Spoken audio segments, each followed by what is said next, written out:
Oke, baik. Bismillahirrahmanirrahim. Assalamualaikum warahmatullahi wabarakatuh. Kembali lagi di channel YouTube Pendidikan Matematika Uniba. Ya, siang hari ini kita kedatangan gestar, bintang tamu ya. Kita kedatangan bintang tamu, enggak ya? Kita kedatangan rekan ya. Ini rekan sinergi dari Prodi Pendidikan Matematika Universitas Balikpapan. Ya, ini ada alumni. Barangkali bisa memperkenalkan diri, silakan. Ya, Assalamualaikum warahmatullahi wabarakatuh. Perkenalkan nama saya Nirma. Saya alumni 2019. Alumni tahun 2019. Tahun 2019. Oke. Jadi Nirma merupakan alumni Prodi Pendidikan Matematika tahun 2019. Saat itu cum laude atau? Kebetulan enggak. Tapi waktu itu kok nggak sama maju? Itu jadi mahasiswa terbaik. Mahasiswa terbaik. Ya, aktif juga. Karena kebetulan pada saat kuliah sering ikut organisasi, jadi diberikan penghargaan. Oke, jadi mahasiswi terbaik bidang non akademik. Iya, benar. Gitu ya. Oke. Nirma coba Nirma ini sekarang apa nih? Sudah kerja ya? Sudah. Sudah kerja di mana? Sekarang saya kerja di SMP Patra Dharma 1. SMP Patra Dharma 1. Iya. Oke. Sejak 2019 masuk pembelajaran baru, karena sebelumnya saya pernah ngajar di SMK Erlangga Kesehatan. Di sana itu 6 bulan ternyata dapat info ada penerimaan guru di SMP Patra Dharma 1. Ya udah, saya mencoba untuk masukkan lamaran dan ternyata diterima. Alhamdulillah. Ya. Jadi sebelumnya di SMK Erlangga. Iya. SMK Kesehatan ya. Itu berarti semester berapa? Semester 7 pada saat saya lagi nyusun skripsi. Oh, semester 7? Iya, semester 7 ke semester 8. Oh, ya, setelah PLP ya, setelah praktek mengajar, kemudian ada panggilan gitu ya di SMK Erlangga. Ya. Sebenarnya itu bukan panggilan juga sih, Pak. Nah, tapi ini kan saya sebelumnya nggak pernah ya ada kepikiran buat ngajar dulu nih, karena dari keluarga juga disaranin untuk fokus dulu aja kuliah aja ya. Fokus kuliah, selesaikan kuliahnya baru cari sekolah. Nah, ternyata karena mungkin kita banyak link dari kakak-kakak tingkat sama dari fakultas juga. Saya dapat link itu dari organisasi. Benar. Dari organisasi. Ya. Dari kakak-kakak yang sama-sama organisasi dulu. Kemudian ditawarin buat kerja di sana. Pertama sih ya masih ragu ya. Masih ragu, bisa nggak ya ngajar di sini? Bisa nggak ya saya ngadapin, apalagi langsung SMA ya, Pak ya. SMK, ya, SMK. Betul. Dimana mindset kita ya pasti kalau anak SMA, pasti ini, apalagi saya masih kecil, masih kuliah dan kecil, iya, badannya juga masih kecil, ya pasti pikiran orang ini masih anak kecil juga. Nah, cuman ada termotivasi dari dosen-dosen juga, harus berani mencoba, harus punya pendirian juga ketika kita mengajar seperti apa. Udah dapat bekal dari sana, ya udah mencoba. Kemudian ya ternyata enak ya. Iya. Jadi di semester mulai semester 7 sudah ngajar di SMK. Iya, ya? benar. Semester 1 sampai semester 6 itu sudah bekerja juga atau gimana? Dari semester 1 sampai semester 6 itu fokus kuliah sih, Pak. Fokus kuliah ya. Kelas pagi atau kelas malam? Kelas pagi. Ya, Nirma kelas pagi ya, kelas pagi. Meskipun demikian, Nirma ini katanya juga aktif di organisasi. Benar. Coba ceritakan ke teman-teman, rekan-rekan mahasiswa atau siswa di luar sana bisa termotivasi untuk selain kuliah, ternyata ada sisi non akademik yang harus kita yang bisa kita dapatkan juga dari organisasi. Coba ceritakan. Ya.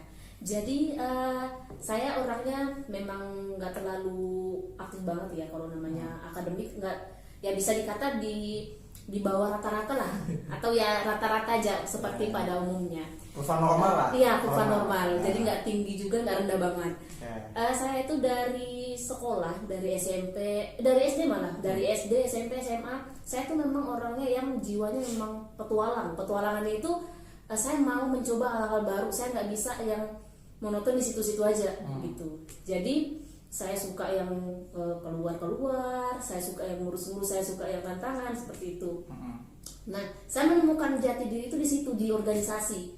Nah, jadi semester berapa itu aktif organisasi? saya aktif organisasi di kampus itu semester 2. Oh, mau semester Iya, 2 ya? semester 2, semester 1 ini saya masih mencoba nih mengulik-ngulik Iya, apa aja sih yang ada di kampus gitu. atmosfernya bagaimana, Benar. ya. Karena kan organisasi bukan cuma di fakultas ya Pak ya. Ada organisasi di luar juga. Kenapa saya tertarik? Karena saya melihat ternyata kalau di organisasi kampus tuh lebih menarik karena kita dari penjuru dari semua nih. Dari bisa komunikasi dari fakultas lain, bisa komunikasi sama kampus lain, misalnya dari Jawa, dari Sulawesi, dari Papua sana bisa juga. Ada ya? Ada karena di zaman saya juga udah banyak kan kerjasama sama kampus-kampus lain. Kemudian di organisasi ini saya merasa seperti saya menemukan keluarga. Saya kan hijrah ya. Ya, saya orang dari Sulawesi. Saya asli Sulawesi. Sulawesi ya. Ya, saya lahir SD, SMP, SMA di sana. Nanti kita kupas ini dari Sulawesi ini. Nah, jadi dari situ saya belajar, kalau saya cuman kuliah pulang, kapan saya dapat teman nih? Kapan saya punya channel di Balikpapan? Kalau misalnya saya cuman ya udah kuliah pulang. Atau bahasa anak-anak organisasi itu kupu-kupu. Iya, benar. Kuliah pulang gitu kan. Ya, ternyata saya mencoba sesuatu yang baru dan ternyata itu menjadikan saya ya udah, kamu harus berani di Balikpapan. Jadi lebih matang. Iya, benar. Dan terlihat atau terasa nggak sih manfaat organisasi selama bekerja? Terasa banget sih. Terasa banget jelas gitu ya, terasa banget. Iya. Saya pun juga demikian. Gitu. Iya, yang paling terasanya sebenarnya di awal kita mau cari kerja sih. Karena kan misalnya nih saya kan pendatang nih, saya nggak punya teman sama sekali di sini. Yang saya punya cuma keluarga. Itu juga nggak semua channel itu kita dapat dari keluarga. Ya. Kemudian kenapa saya bilang itu sangat pengaruh ke dunia kerja? Ya, di sekolah kita pasti punya nih tugas-tugas apa aja dan kita pasti harus berani berbicara di depan umum. Public speaking. Benar. Itu diajari soft skill, diajari di organisasi ya. Ya, ngadapin anak-anak seperti apa, ngadapin yang lebih tua gimana, begitu sih. Jadi Nirma ini sejak semester 2, tadi kan organisasinya di lingkungan kampus serta luar. Luarnya maksudnya luar fakultas kah atau luar universitas nih? Luar fakultas sih. Luar fakultas apa selain di himpunan ini apa? Iya, kalau saya pas masih kuliah itu ikut UKM Korps Relawan Mahasiswa. Korps Relawan Mahasiswa. Iya, sama pramuka juga. Iya, jadi saya memang lebih suka yang keluar. Relawan. Ya. Jadi ya. Sosial gitu. Lebih ke sosial ya. Anak matematika tapi sosial juga. Bagus ya. Padahal biasanya nih kita yang anak matematika itu, ini kata orang ya, koreksi jika saya salah, itu bisa dibilang anak matematika ini anti sosial, antipati gitu kan. Tidak suka membaur. Ya, fokusnya cuma ke pelajaran. Fokusnya ke angka aja. Padahal enggak juga gitu. Itu kembali ke individu kita. Ya, benar. Gitu kan. Nyatanya ini terbukti juga gitu kan. Ya mungkin tinggal kitanya aja bisa menerima lingkungan atau tidak. Ya, tinggal kitanya aja mau terjun ke lapangan atau tidak. Apalagi tadi katanya KRM atau Korps Relawan Mahasiswa, itu kegiatannya di bidang bantu-bantu tim SAR atau gimana? Benar. Ada kegiatannya gitu ya? Ada, dan kita udah kerjasama sama semua organisasi sosial di luar. Jadi kita udah kenal semua, misalnya PDB, gitu-gitu. Sama pramuka tadi? Pramuka juga. Apa kegiatannya? Kalau pramuka lebih ke keluar juga sih Pak sebenarnya. Keluar membina di SD, ekskul di SD ya. Kemarin siapa pembinanya di sini? Pak Firman ya? Pak Firman ya. Pak Firman ya. Pak Firman. Terus pas Pak Firman lanjut sekolah siapa? Kosong. Sempat sih kosong. Vakum ya. Iya. Setahu saya memang vakum. Ya kita akui lah. Iya, agak karena sebentar. saat itu pembinanya Pak Firman. Terus beliau lanjut sekolah S3, kemudian agak vakum 1 atau 2 tahun. Iya. Tapi vakumnya itu bukan memberhentikan. Bukan memberhentikan karena namanya kita pramuka ya, jiwanya pasti sudah terlatih ya. Kita punya kakak senior yang ibaratnya mengayomi. Jadi kita sebagai adik adiknya ini ya tahu, oh ya kita harus ngapain karena kita diayomi sama beliau. Gitu. Kalau yang di FKIP, HMPS sama HMF. Iya. Nah, bisa ceritakan nih. Kemarin juga kita sudah tahu Sayogi itu ketua himpunan mahasiswa program studi yang baru terpilih tahun periode 2020-2021. Nah, Nirma ini HMPS tahun berapa ini, coba ceritakan? Ya. Jadi ini uniknya ya Pak ya, unik Unik, juga dan sesuatu hal yang membuat saya tuh jadi orang yang bersyukur banget gitu. Saya itu adalah ketua pertama himpunan pendidikan matematika, ketua pertama dan sekaligus jadi ketua pertama perempuan. Oke, ya saya tahu fakta itu memang. Jadi itu suatu kebanggaan juga karena seorang Nirma yang dasarnya dari Sulawesi datang ke sini sendirian, gak tahu apa-apa, tapi ternyata bisa bersaing sama orang-orang yang ada di sini seperti itu. Ya, bersaing dalam hal yang positif. Iya, benar. Bersaing positif. Itu yang perlu dicatat teman-teman. Jadi sudah disampaikan Nirma tadi, beliau sudah tuh. Tapi nggak apa-apa ya. Udah tua banget. Nggak ada salahnya saya ngucapin beliau. Beliau aktif di himpunan mahasiswa program studi kita ya di HMPS tahun berapa nih Mak? 2017. 2017. Lalu juga terpilih menjadi ketua himpunan fakultas. 2018. Kemudian ikut juga korps relawan, Iya. ikut juga pramuka. Jadi kemarin juga sempat ini Pak ikut BEM, tapi ya belum dipercaya sama teman-teman. Pencalonan Iya, ikut presiden pencalonan, BEM. benar, pencalonan mahasiswa Tapi ya, belum terpilih. belum dapat amanah dari. Ya nggak apa-apa lah.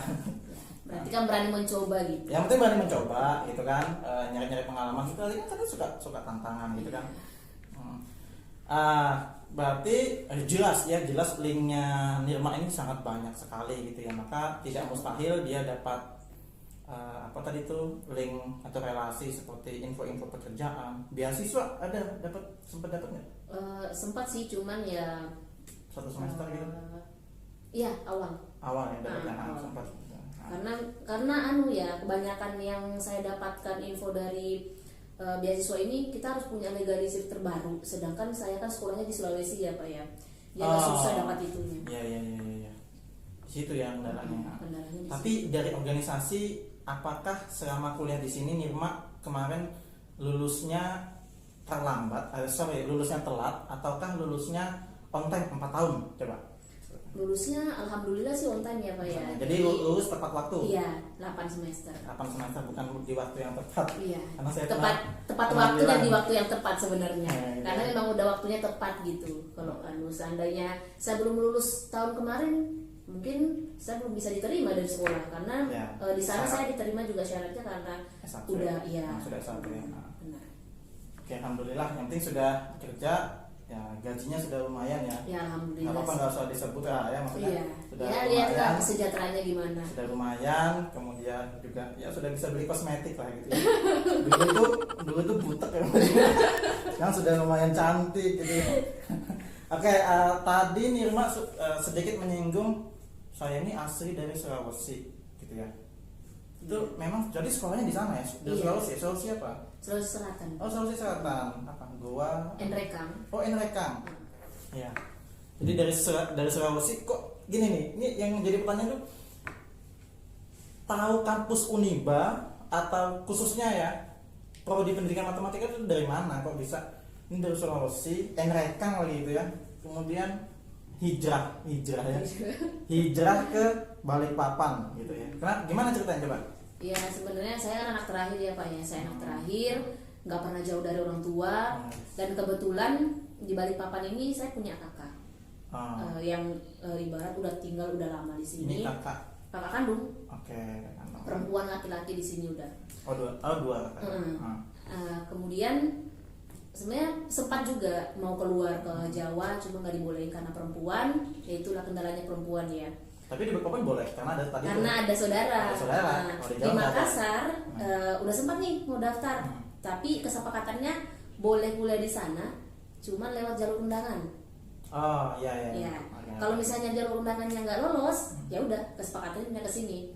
Karena pikiran orang tua itu nanti gimana di sana pergaulannya, kemudian nanti yang lihat siapa, kalau sakit gimana, tempat tinggalnya lagi, seperti itu. Ya udah, saya putuskan untuk pindah ke sini. Dan sebenarnya saya sebelum pindah ke sini memang udah searching gitu, kuliah itu apa sih yang bagus. Saya paling dulu paling fokus ke prospeknya, karena saya perbandingannya, saya kuliah 4 tahun nih misalnya, saya 4 tahun, 5 tahun ke depan apa nih prospek yang bagus. Ya saya searching, ternyata ya mungkin jalannya sebenarnya saya pertama ini bukan pendidikan matematika yang saya ambilnya dulu akuntansi. Ya, pilihan pertama akuntansi. Iya, dan udah lolos di sini. Cuman dapat bisikan dari keluarga, gimana nanti kalau misalnya pulang kampung, kamu kerja di mana? Karena kan ibarat itu bukan ke pendidikan ya Pak ya, lebih ke perkantoran, dan di sana tuh ya banyaklah saingan kalau di kantor. Banyak saingan dan lapangan kerjanya sempit. Karena ya paling cuman kita ke kelurahan, kemana-mana gitu, nggak terlalu yang kayak gini ya, nggak terlalu yang di sini ada perusahaan. Jadi saya pilih matematika, dan itu mungkin dari awal sebenarnya nggak terlalu tertarik banget sih, karena saya orangnya nggak bisa yang aduh ini angka ini ya. Jadi saya lebih ke suka memang sih yang agak menantang sih, tapi ya mungkin jalannya ya Pak ya, takdirnya rezekinya di sini, dan alhamdulillah ternyata memang rencana Allah itu sangat luar biasa sih. Dan sekarang sudah alhamdulillah lumayan sudah bekerja ya, bisa menghidupi diri sendiri di sini, bantu kakak juga sama orang tua juga atau gimana? Orang tua di Sulawesi. Jadi tiap bulan ngirim apa gaji. enggak? Iya. Ngirim ya, itu wajib ya. Iya. Karena kan ya sebagian sekecil apapun kalau ada kan ya itu nggak jadi masalah sih ya Pak ya. Nanti yang penting itu keberkahannya, Iya, keberkahannya, karena bukan berarti kita memberi uang gaji kita ke orang tua lantas uang kita habis, itu tidak. Meskipun orang tua kita nggak usah nak gitu kan, tapi ya kita ya namanya anak ya pengen ngasih gitu. Ini gaji utama saya gitu kan. Meskipun kita berkekurangan di sini di kota rantau, tapi orang tua doanya itu yang sangat mujarab. Jadi ya keberkahan itu yang akan ada terus, percayalah itu. Dan ini sudah ngalamin juga, saya pun juga ngalamin itu gitu. Ya, jadi anak bontot ya, anak bungsu merantau lagi gitu ya, perempuan lagi ya. Tapi ini ini kan kita satu organisasi dulu ya Pak ya, tahu juga nih tentang beliau seperti apa, dan dengar pernah kuliah juga ya di Makassar ya Pak ya. Dan kok bisa gitu, cuman sebentar aja terus pindah lagi ke sini. Itu gimana ceritanya itu? Ya, jadi ini ada fakta unik. Ini saya bocorkan di video ini ya. Ini bagi rekan-rekan mahasiswa yang belum mengenal saya lebih jauh, nih saya ceritakan. Jadi memang saya itu dulu tahun 2009 itu saya itu bingung mau kuliah di mana gitu. Saat itu teman-teman kan kalau SMA itu kalau kelas 12 atau kelas 3 SMA itu sudah ada yang keterima di kampus mana gitu kan. Ya kalau apalagi kalau sudah UN kita masuk ke sekolah, ngapain sih, main gitar atau main catur gitu kan di sekolah, kumpul-kumpul. Namun sebagian besar siswa teman-teman saya itu sudah ada yang ke Jawa nyari kos-kosan gitu. Nah saya bingung nih mau kuliah di mana gitu kan. Akhirnya dapat info, nah kebetulan kakak kerja di sana, di Makassar gitu. Karena dari sekolah kedinasan kemudian ditugaskan di Makassar. Nah saya dipanggil, udah kamu kuliah di sini aja. Di mana yang masih buka? Ini kampus-kampus negeri masih buka gitu kan. Nanti kamu ikut ini SNPTN. Ya, jadi dulunya itu ada namanya Seleksi Nasional Perguruan Tinggi Negeri, SNMPTN. Ya, Seleksi Nasional Masuk Perguruan Tinggi Negeri. Kalau sekarang SBMPTN ya. Seleksi bersama ya. Dulunya itu SNMPTN. Nah, saya ikut itu, saya nekat aja ke Makassar. Ikut itu lolos, alhamdulillah. Tapi bukan pendidikan matematika. Dapatnya MIPA ya, MIPA atau matematika murni ya. Kalau itu gelarnya itu SSI gitu ya. Kalau kita SPD. Nah, kuliah keterima, kemudian kuliah bulan Agustus, kalau sini kan September. Jadi kalau di kampus negeri itu biasanya lebih duluan kuliahnya itu. Lebih duluan gitu. Jadi oh iya benar. iya kan? Jadi mulai kuliah bulan Agustus, ya itu pokoknya saya jalani 1 semester. Tapi di sana ya ada beberapa faktor, maksudnya bagi saya sih, ini saya pribadi bukan mendiskreditkan pihak tertentu atau mendiskreditkan kampus di sana, tidak ya, bukan mendiskreditkan kampus kampus negeri tertentu, tidak. Namun ini pribadi saya sih, jadi saya merasa tidak sanggup ya, terus terang saya tidak sanggup dikarenakan selain kuliah saat itu, ini tahun 2009 itu masih masa-masa ospek yang tanda kutip agak keras bagi saya. Jadi saya mendapatkan beberapa pengalaman yang tidak mengenakan, termasuk saya digundul gitu. Itu 1 semester, bayangin ya, 1 semester. Ternyata di semester kedua infonya akan ada lagi seperti itu gitu. Sehingga saya memutuskan untuk pindah gitu. Pindah itu dalam artian nanti aku kuliah lagi, nyari kampus lagi di Balikpapan, tahun ajaran baru gitu. Mikirnya seperti itu. Jadi 1 semester bakalan nganggur. Itu pilihan terburuknya seperti itu. Namun dari sana ternyata dapat bantuan. Maksudnya saya dikontak oleh ketua BEM ya, ikut berorganisasi juga. Ketua BEM sekaligus kakak angkat saya, ya namanya Kak Fadil. Saya ingat banget namanya Kak Fadil. Jadi saya sebutkan aja namanya barangkali ya. Namanya Kak Fadil. Dia membantu proses pindah gitu ya, atau transfer. Ternyata bisa. Saya pikir nggak bisa gitu. Saya pikir bakalan nganggur nih 1 semester gitu kan, ikut tahun depannya lagi gitu. Ternyata bisa. Dari situ ya sudah, saya cari info di Balikpapan kampus apa, dapatlah di Universitas Balikpapan. Jadi kalau bisa dibilang, ini kalau bisa membanggakan diri ya, saya mungkin satu-satunya mahasiswa Uniba yang masuk lewat jalur SNMPTN. Padahal PTS ini swasta, tapi kok masuknya lewat negeri gitu ya. Mungkin ya kalau bisa itu. Jadi itu faktanya ya, memang saya sempat 1 semester di sana di Makassar. Pindah ya nggak kerasan lah, bahasa Jawa nggak kerasan. Ya itu saya pribadi sih. Teman-teman yang lainnya ada aja yang bertahan gitu. Cuman saya nggak bagi saya apaan sih gitu kan. Sehingga pindah, ya jodohnya di sini di Uniba gitu. Meskipun waktu itu akreditasinya saya nggak tahu ya, saya nggak tahu akreditasi apa. Ternyata akreditasinya C, ya sudah gitu kan. Toh juga saat itu ya saya juga belajar aja gitu, dapat banyak pengetahuan, tidak masalah bagi saya gitu. Ya, karena kan ada pepatah mengatakan jangan lihat tempatnya, tapi lihat apa yang kamu bisa dapat dari situ ya Pak ya. Pepatah? Iya. Oh ya. Pepatah itu ya? Pepatah kayaknya kalau Iya, kalau nggak salah sih. Bahwa itu ya ungkapan yang menurut saya itu sangat inspiratif, yaitu saya mirip seperti Nirma tadi ya, itu saya kutipnya itu dari film Three Idiot yang mungkin Nirma sudah India ya, Three Idiot, American ya. Iya.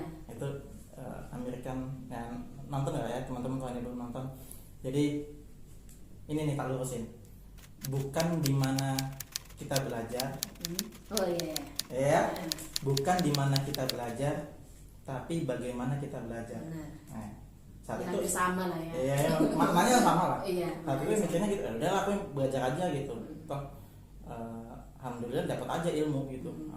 Karena waktu itu ya terus terang stuck gitu ya, mikir kuliah di mana gitu kan. Ya sudahlah, lanjut aja daripada penganggur 1 semester. Betul. Jadi kayak nggak ada pilihan ya wes gitu. Dan semester 2-nya pas di sini 2010, bulan Maret 2010, semester genap berarti ya? Iya. Sudah langsung mulai nyari-nyari kerja gitu. Nyari-nyari kerja sama teman-teman yang baru aku kenal gitu. Karena saya masuk sore, ya cari kerjanya pagi seperti itu. Ya itu fakta ya. Pengalaman ya. Nggak semua orang tahu. Nggak semua orang tahu, tapi ini saya buka langsung di channel Pendidikan Matematika. Makanya Jangan lupa apa Nirma? Subscribe, like dan komen. Ya komen ya, komen yang positif ya. Semua mahasiswa pendidikan matematika komen lah gitu ya. Ini kita buka-bukaan aja gitu. Yang penting nggak buka baju aja gitu. Ya seperti itu ya. Terus ya seperti itu pengalaman di Makassar ya Nirma ya. Masing-masing tempat pasti ada pengalamannya, masing-masing orang juga pasti punya pengalaman. Ya jadikan pengalaman itu pelajaran yang sangat berharga gitu ya. Yang jelas sekarang ya lulusan kita dari FKIP Pendidikan Matematika ya seperti ini gitu ya. Nirma jadi apa, guru di Pata Dharma.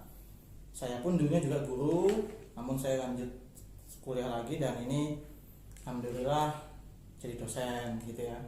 Ya tetap sama aja guru gitu ya, ngajar juga gitu kan, sama aja guru gitu seperti itu ya. Jadi ya jalannya beda-beda gitu ya, meskipun di dunia yang sama,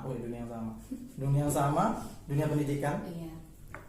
Tapi dengan jalan yang berbeda. nah, yang berbeda masih Satunya ke sama-sama. kampus, satunya sekolah. Ya, nggak masalah gitu ya. Iya. Nggak masalah. Nah, Nirma di di SMP Pata Dharma 1 ya. Iya benar. Ya, Pata Dharma 1. Di sana itu ini gimana nih? Ini kan lagi masa pandemi nih. Nirma bagaimana menghadapi situasi dan kondisi yang ada saat ini? Ini kan sudah jalan 2 semester ya. Iya. Dari bulan Maret Sampai Februari Maret 2020 semester genap tahun 2019-2020 sampai sekarang semester ganjil nih. Gimana nih Nirma sebagai guru milenial menghadapi kondisi pandemi? Coba Iya, ceritakan. sebenarnya sih